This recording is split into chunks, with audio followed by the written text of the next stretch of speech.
in terms of the Disaster Management Act, there is a declaration of a national state of disaster, impact of severe electricity supply constraints. So the declaration of disaster has taken place as of the 9th of February, 2023.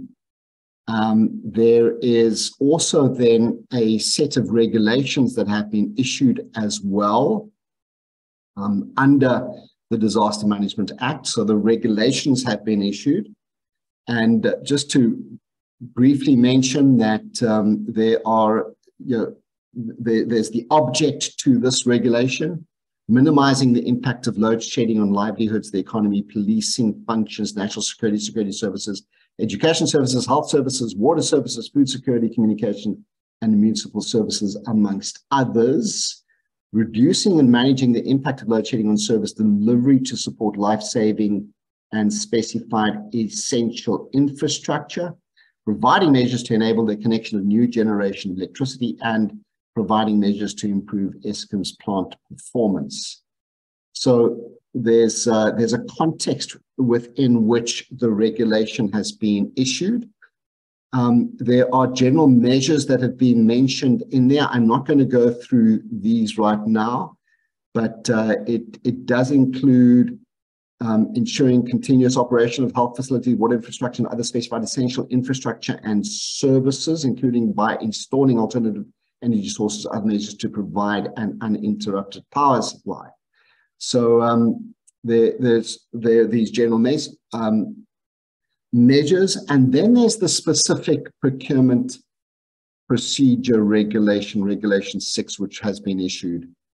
And the point to make here is there are 3 parts to it, 3 or 4. This is 6.1. And 6.1 very clearly is saying that emergency procurement for public institutions is subject to the PFMA, the MFMA, and interestingly enough, the Preferential Procurement Policy Framework Act. So yes, we can procure within the context of what we've explained and outlined in the regulation. So this is not going to be procuring something which doesn't fall within this context of this electricity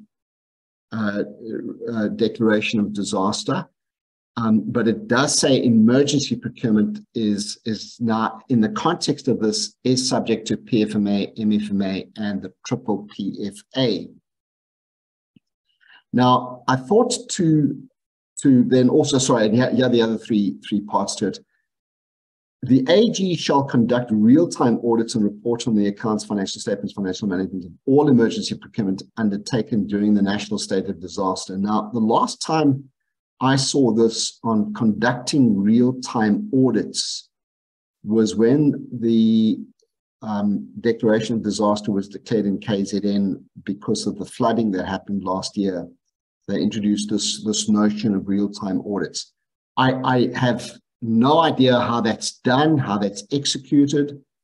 We'll certainly like to get perspectives from the AG on how they would do these real-time audits when the entire country is potentially going to be embarking on emergency procurement in these situations. If anyone from KZN can maybe share their experiences in this respect, that would be welcome. Accounting officers must take steps to ensure that anti-corruption measures are implemented during emergency procurement. I'm going to come to that shortly. And any procurement undertaken using the emergency provisions referred to in A and B during the national state of disaster must be published and reported to Parliament within the month of the expenditure by accounting officers and accounting authorities, including the details of such procurement and the reasons for deviating from normal procurement procedures. So really, really interesting here. I mean, within the month, you need to report to Parliament on the use of the emergency expenditure procedure that you've done in the context of this declaration. So those are the regulations. So the regulation 1 being PFMA, MFMA, and the triple PFA, the AG doing the real-time audits, taking steps to ensure anti-corruption measures are implemented, and then reporting to Parliament within the month that it happens. I thought to just reflect then on the point around, and I'm not going to do both PFMA and MFMA, just I quickly pulled in some aspects from the PFMA to briefly share with you in terms of the emergency provision aspects which do exist. And the first point is that in both the PFMA and MFMA, there is a very clear statement on the issue of impracticality. And 16A 6.4 in the PFMA says that if it is impractical, then you don't have to go out and do a competitive tender. Now, to reinforce this, I've got a snippet here of Chief Justice Zondo reading this out, and I think he does a better job than I can of actually going through this. So let's have a listen quickly to Chief Justice Zondo. 16A.6 deals with procurement of goods and services, and 16A.6.4 says, if in a specific case it is impractical to invite competitive bids, the accounting officer or accounting authority may procure the required goods or services by other means, provided that the reasons for deviating from inviting competitive bids must be recorded and approved by the accounting officer or accounting authority. Do you agree with me that what this provision says is that you may, as an accounting authority or accounting officer, deviate from inviting competitive bids if it is impractical to invite competitive bids? So he's just reiterating, it's got to be impractical to invite competitive bids. So that's the regulation in the PFMA, and the regulation of the disaster. The declaration of disaster says that we've got to follow what the PFMA says. There is the regulation. Now, in addition to that, we've also got the other means instruction, which was issued earlier last year, almost a year ago rather. And in that particular instruction, they have defined emergency means a serious or unexpected situation that poses an immediate risk to health, life, property, or environment, which calls for urgent action, and there is insufficient time to follow a competitive bidding process. I hope you're getting the message. You're not going to be able to just use an emergency procurement here if it is not impractical to invite competitive bids, or there is insufficient time to follow a competitive bidding process. So that's very clear on the emergency situation. And then just to reinforce, particularly for those in the PFMA, that instruction said very clearly that your SCM policy must at least provide for procurement by other means, a plan to curtail reliance on procurement by other means. Your SCM policy must at least provide for the circumstances under which each procurement by other means may be utilized, the processes to be followed in respect of identifying prospective suppliers for and recording and approval of procurement by other means, and assessment of all instances that gave rise to procurement by other means. So just a heads up, if you have not detailed your policy, there are 5 requirements that your policy needs to provide for. What are the procurement by other means? What are those methods? What is the plan to curtail reliance? What are the circumstances? What are the processes to be followed to identify the prospective suppliers? And the assessment of all instances that gave rise to procurement by other means. Be very careful if you're going to start to action emergency procurement in the PFMA in particular, and you've not updated your policy to comply with this, there is a real risk of issues going forward if you have not. That is it. Any thoughts or comments from yourselves on this issue? Advocate Nsaluba, lovely to hear from you again. Thank you, Sean. Thank you, Sean. I'm just thinking aloud. This provision, is it not the same provision that is used in some institutions to deal with alternative service provider? Alternative service provider? Yes. Maybe unpack it a little bit more. Because I wish Fikile could explain it better, because it provides for it's a whole list of things that you need to indicate why then you must deviate from the normal processes. That's why I'm raising it, because if it is, then it is not a new phenomenon. It's a phenomenon that has been existing in government, and it has been used in some jurisdictions. For example, Sean, let me give an example, Sean. If, for example, you were doing printing in-house and you were printing an annual report for argument's sake, and then the mechanics of in-house fail, and you need to do emergency service provisioning, and you have to make sure that the actual annual report is with Parliament, and the normal processes will take you longer. I'm using this example because it's a very real example. And that is why I'm asking, is it not the alternative service provisioning provision that has been there? And if it is, then what can we learn from institutions that have been implementing such due to some of the emergencies? Interesting. So that particular instruction came out after the last declaration of disaster that we had for COVID. And it was it was meant to address many of the issues that we did experience and see during COVID, where there was, lots of abuse of the emergency provision to procure stuff, and not cost effectively, at exorbitant prices, inflated prices.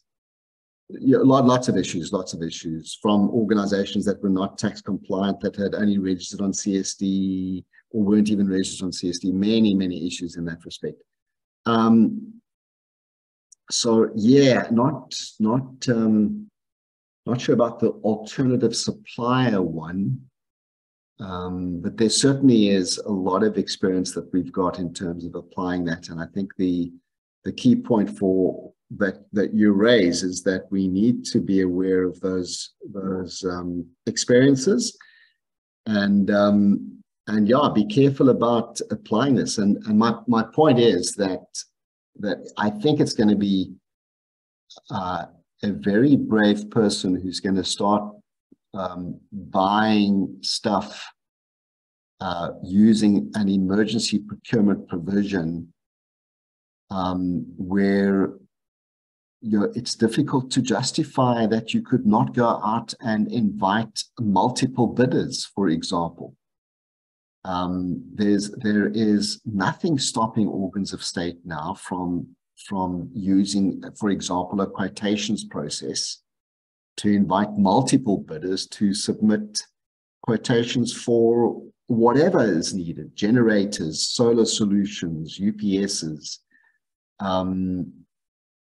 To now just go straight to someone that your favorite politician suggests that you invite to to submit a quotation for a generator without following a competitive process of sorts, I think is going to be the key issue that you're going to need to be able to explain one day if there is an audit again. So there, just wanted to share that with you. Any other thoughts from anyone else? Thank you, Advocate.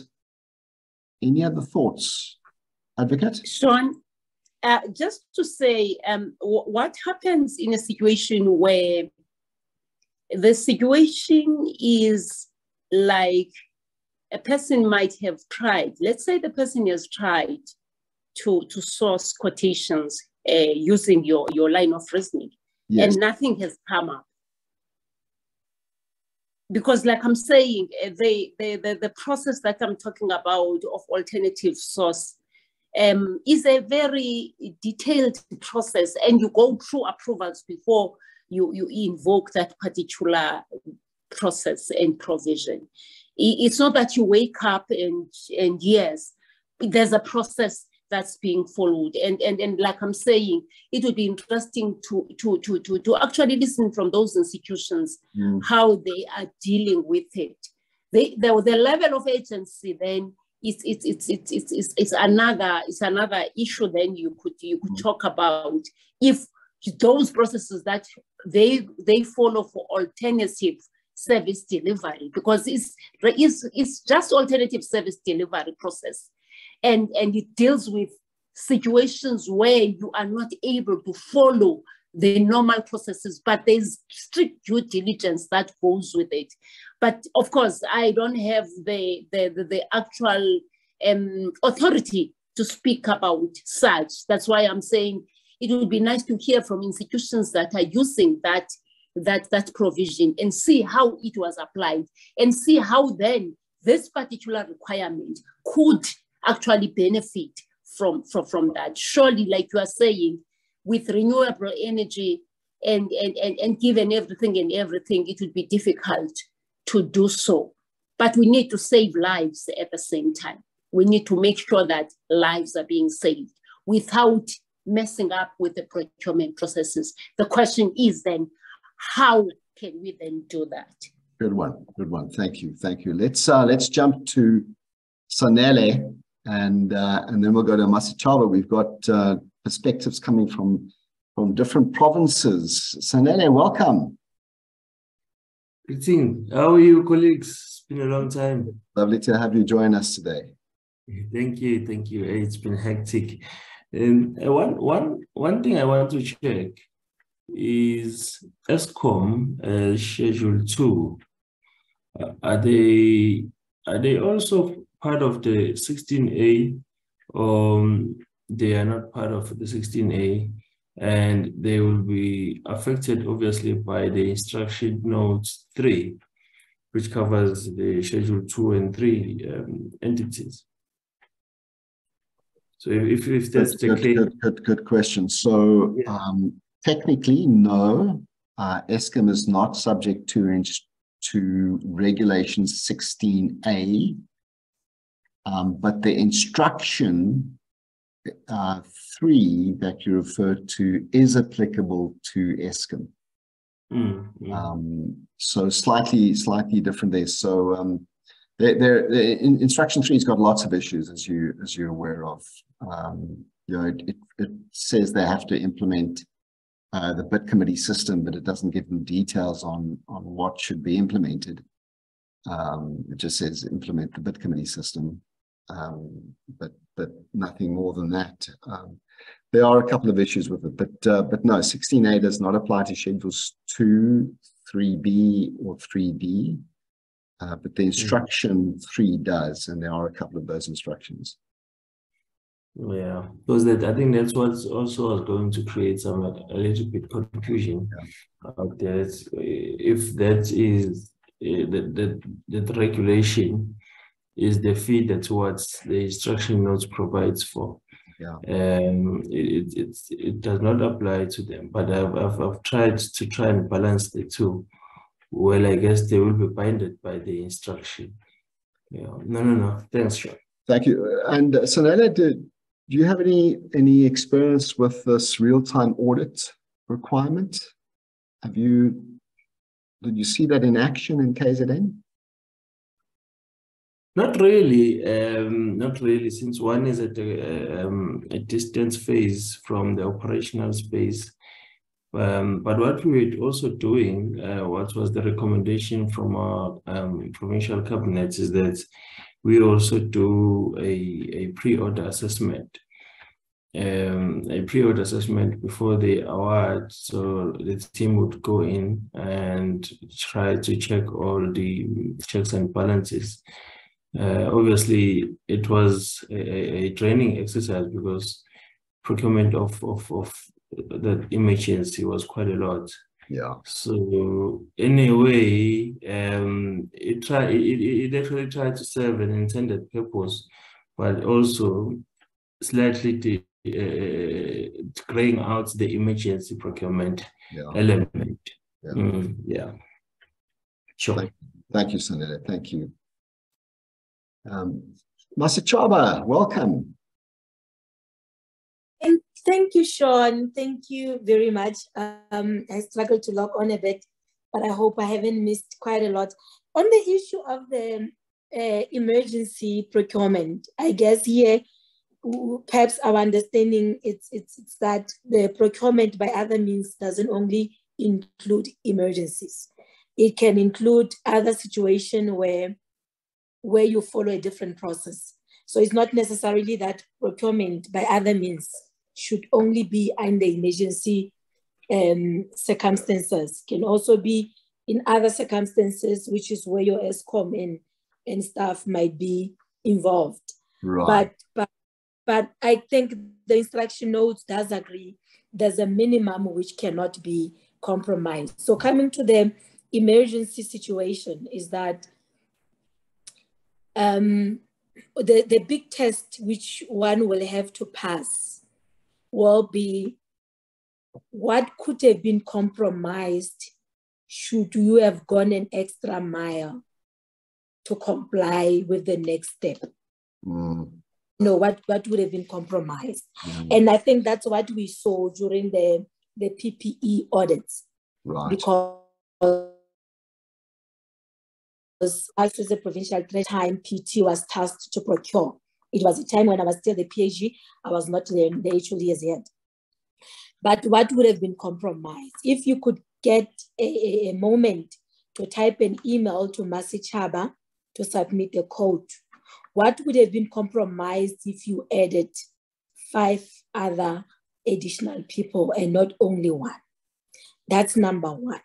Yeah. Then you state on that email at what time you'll be closing, which obviously will be shorter than the period which you would normally go in terms of your SCM policies as well as the regulation.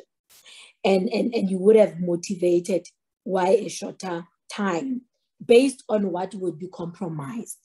And that should be a life of a person, a property, or a harm to the environment. It should be one of those 3 things which should have been compromised.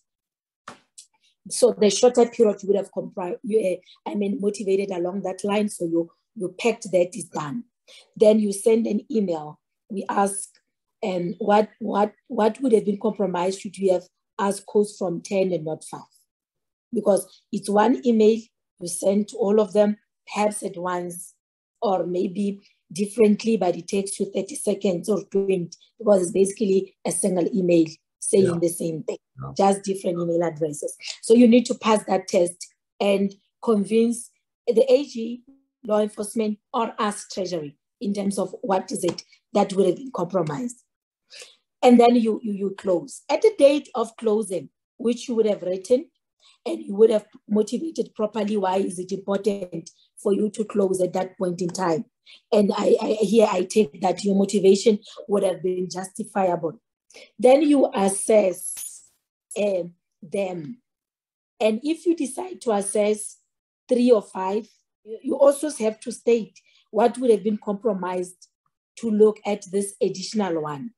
But I think the big test you must do, the emphasis is not so much on no any other assurance provider ask you questions around whether the emergency was necessary or not. But where you would need to motivate is what would have been compromised should have followed the next step. And you need to be clear on that. And when then I say that it becomes very clear to you that going to one service provider, you will find difficulty motivating what would have been compromised. Yeah.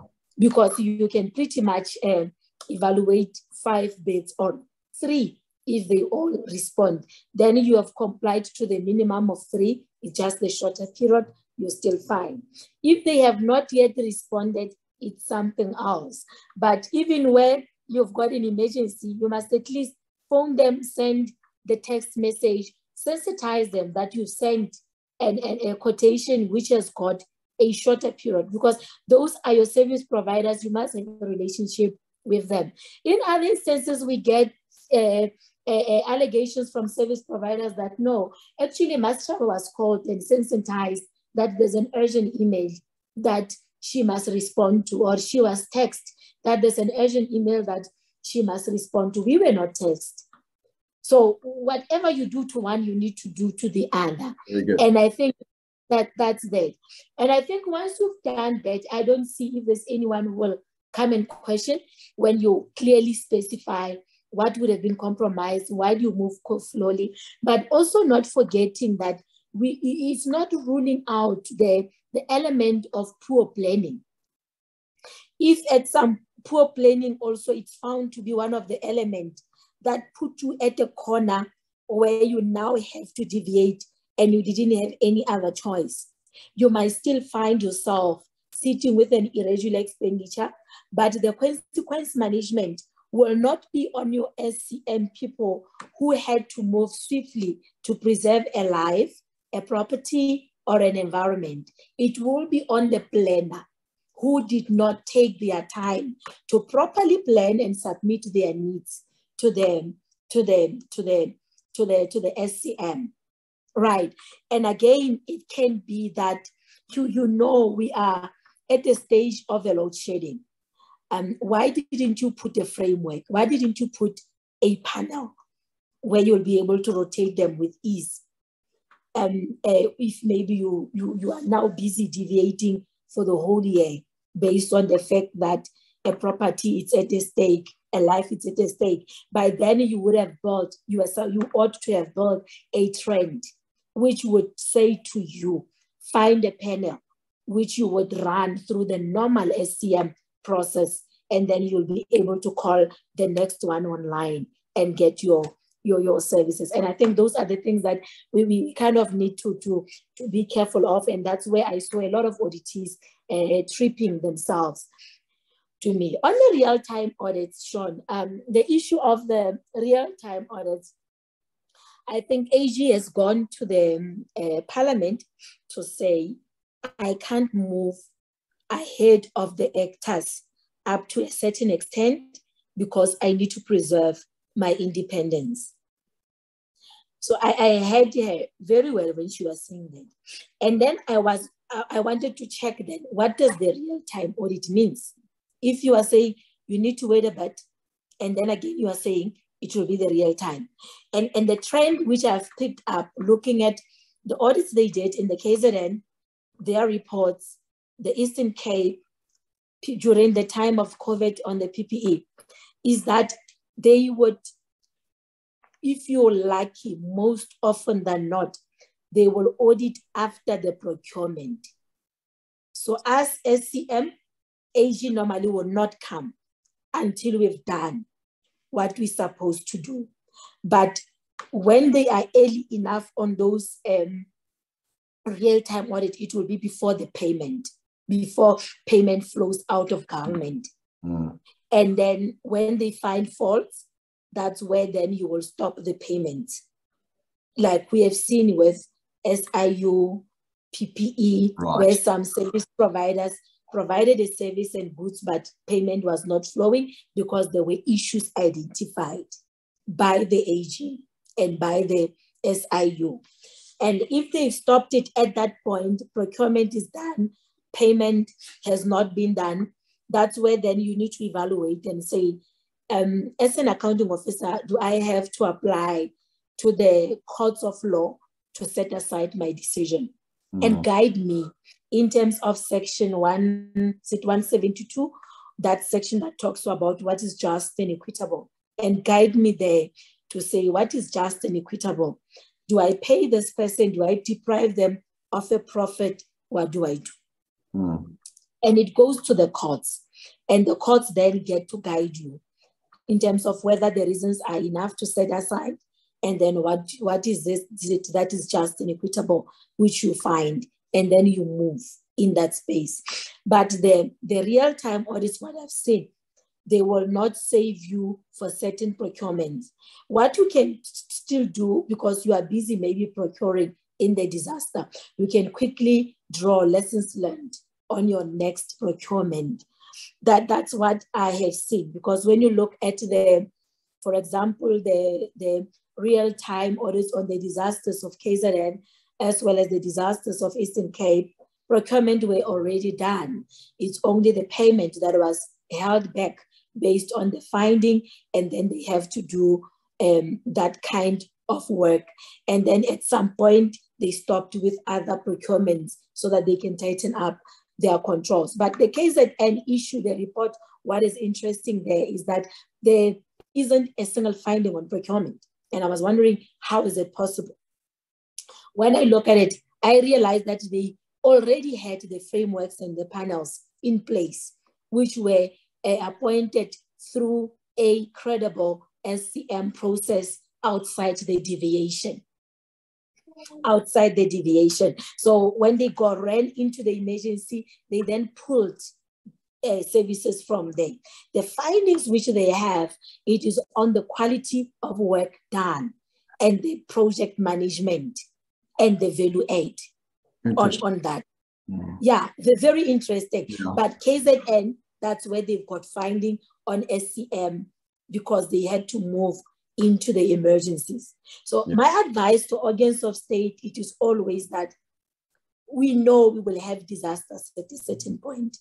It's always safer to run a fair, credible process, put a framework on things like your housing, which will be affected during that, on things like your bulk infrastructure, which will be affected during that time. Then you have saved your SCM processes, professionals from venturing into the debt, which then raises a lot of questions, because sometimes you move fast as the SCM people, but the contractor whom you have appointed come on site after 3 months or 6 months to do the work, when you've actually compromised the SCM process to put him, but actually they are able to do the job only after 6 months. And then AG asks you, or a law enforcement, that you see this person was able to wait for 9 months without a house. Wouldn't you have featured in your SCM processes in the process?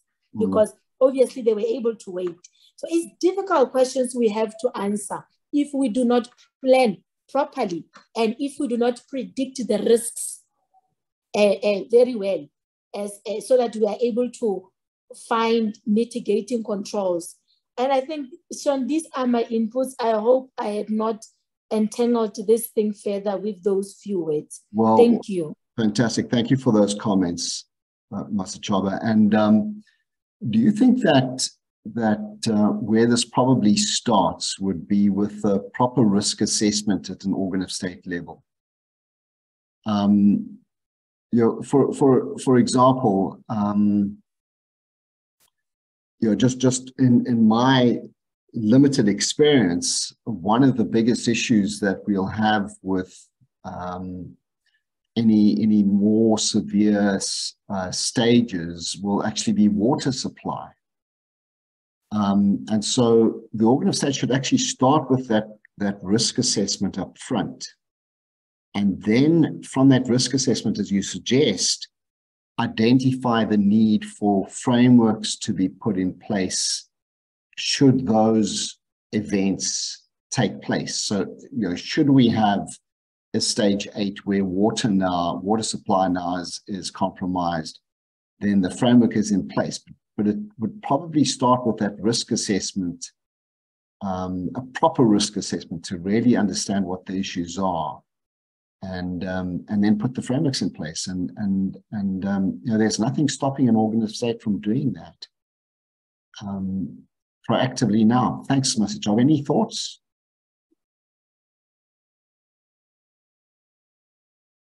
Yeah, so I think you're quite correct, because government is more crisis managing, and it always starts with every organization must have the BCP. We must have the BCP. Yeah. And those BCP, business continuity plans, must be a live document. And it must predict these disruptions of electricity, of water, and already they tell us what to do. I was looking at one of the BCPs because I was reviewing mine. There are institutions that goes as far as, even already now, they've got an alternative site which they can move to when anything happens around their buildings. That's it. But others, when the location becomes unavailable, they are going to make it as if it's an emergency. It's not an emergency.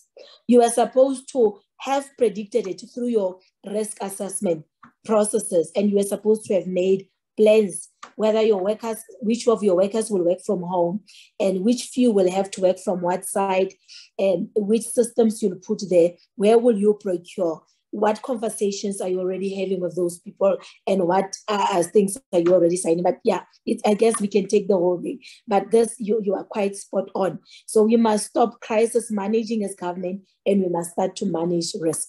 Thank you. Very good. Thank you, Mr. Chob. And we appreciate your perspectives. Sincerely, we do. Thank you for joining us. And Thandi, let's come in, Thandi.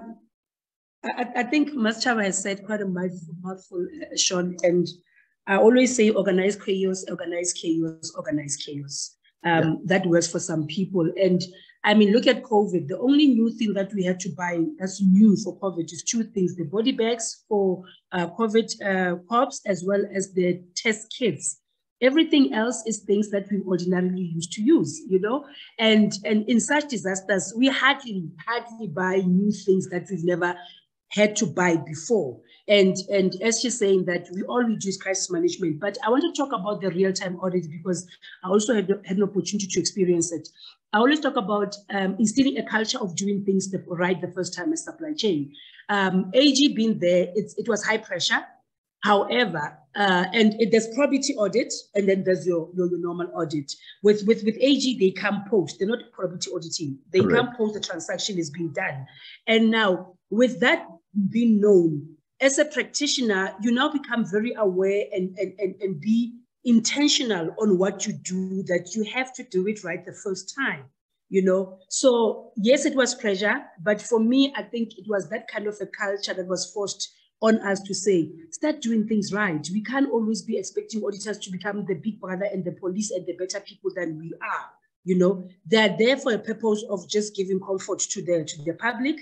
However, within our own space, we have that responsibility of doing things right. So the real-time audit that happens, like you have that transaction, once it's done and then it's get audited. Yes, in certain instances, a payment will come after, but if you follow the cases of SIU, those that have gone to the court being set aside, they will argue to say, yes, on the service that you have rendered, you will have to be paid.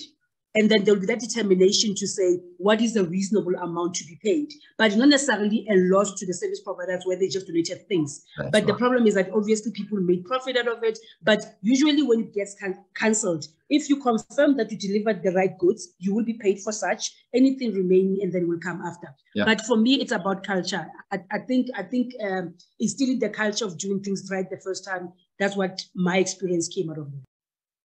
Good one, Thandi. Thank you. Thank you for those perspectives.